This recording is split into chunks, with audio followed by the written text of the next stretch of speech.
د امریکای صدر جو بایدن دا اونۍ جرمني ته په خپل پلان کړي سفر کې بریالی سو چې په اوکراین او نورو ځایونو کې پر بیړنیو مسایلو باندې خبرې وکړي او چانسلر اولف شولز د دې یو ورځني سفر پر ارزښت باندې ټینګار کړی او د امریکا او جرمني د اړیکو ستاینه یې کړې ده.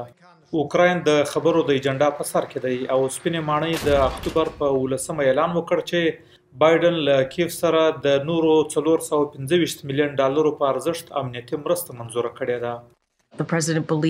صدر په دې باور دی چې زموږ له شریکانو او متحدینو څخه یو چې د اوکراین په دفاع پورې اړه لري پرله پسې ډیر کلک ولاړ دی ځکه نو هغه دې سفر ته ډیره لیوالتیا لرله او په رښتیا هم صدر غوښتل جرمني ته خپل سفر باوري کړي او مخامخ د چانسلر شولز مننه وکړي.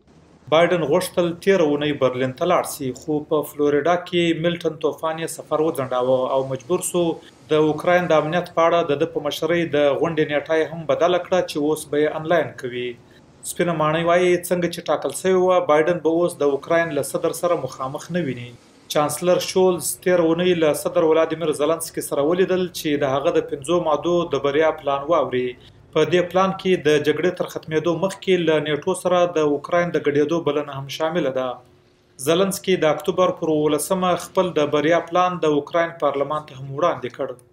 Цей план є мостом до проведення. دا پلان د سولې په اړه د یوې ګټورې غونډې لپاره یو پل دی چې په رښتیا به جګړه ختمه کړي. د دې پلان مقصد زموږ د سولې د اقدام بدلول نه دي بلکې سولې ته د نږدې کېدو لپاره د اوکراین د دریځ پیاوړي کول دي. موږ زموږ ټول متحدین په همکارۍ سره سوله ترلاسه کولی شو. موږ د جرمني په ملاتړ هم حساب کوو. د نیټو نوي مشر لا ژمنه نه ده کړې خو د چهارشنبې یا شورو په ورځ یې وویل اوکراین به یوه ورځ غړی سي. دا تکلیفجنه جګړه امریکا او متحدین یې دې ته اړ کوي چې د اوکراین په مقدر کې ګټه لرونکي مخالفین له یو بل سره ګډ کار وکړي. د مخکني صدر بارک اوباما په حکومت کې د ملي امنیت سلاکار جنرال جیمز جونز VOA ته وویل The Iranian, Russian, Chinese and North Korean د ایران، روس، چین او شمالي کوریا اتحاد که تاسو ورته وګورئ ډېر خطرناک دی او موږ دا نشو ښودلی چې ګنې خطرناک نه دی. موږ باید هغه کارونه وکړو لکه د نیټو پیاوړي کول، د یورپي اتحاد پیاوړي کول، د دوه اړخیزو اړیکو مضبوطول او دا ډاډ ترلاسه کول چې ولادیمیر پوټین په اوکراین کې بریالی نشي. څېړونکي وایي د بایدن دا سفر د اوکراین د راتلونکي لپاره مهم کېدای شي.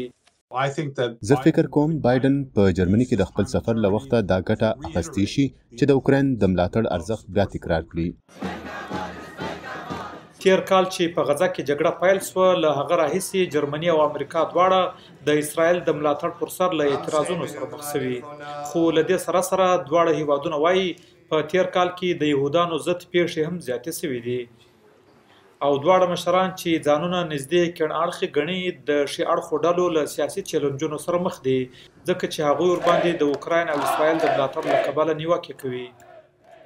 چانسلر شولز په وروستیو کې په جرمني کې په رابرسېره کېدونکي زیات ښي اړخي ګوند الټرنیټیو فار جرمني باندې میدان بایللی چې د کډوالو مخالف دی او جرمني عدلیه یې مشکوک توندلارې ګڼي. د بایدن دا سفر په یو سخت وخت کې کیږي. دواړه مشران ښه پوهیږي چې د تیرې پیړۍ جګړو څنګه د دواړو هیوادونو نیکمرغۍ او راتلونکي اغیزمن کړل او اوس دا دواړه باید په ګډه هڅه وکړي چې یوه بله جګړه نړۍ تر ستوني تېره نه کړي. د انیتا پاول له ریپورټ سره بارکوال میاخیل VOA ډیوا واشنګټن.